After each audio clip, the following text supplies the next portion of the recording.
ginagawa tayong loft at patapos na rin, finishing na lang, repaint.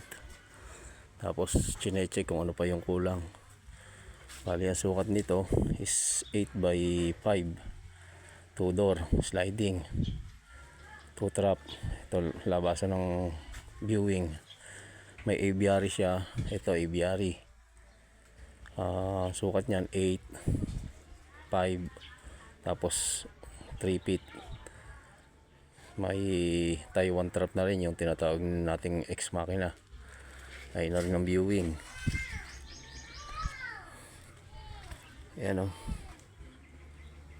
Tapos kakabit na lang yan, kasi hindi natin po pwedeng i-deliver ng ganyang nakakabit yan at harang sa daan.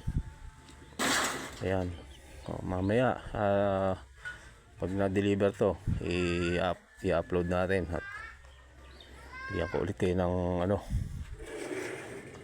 Ayan, naka ano na rin yan, naka double walling yan. Naka ano na rin yan, tawag dito, naka barnis. Hindi kasama sa kontrata yung barnis, pero binarnisan ko na.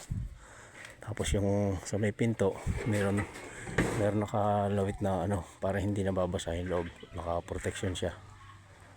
Alright.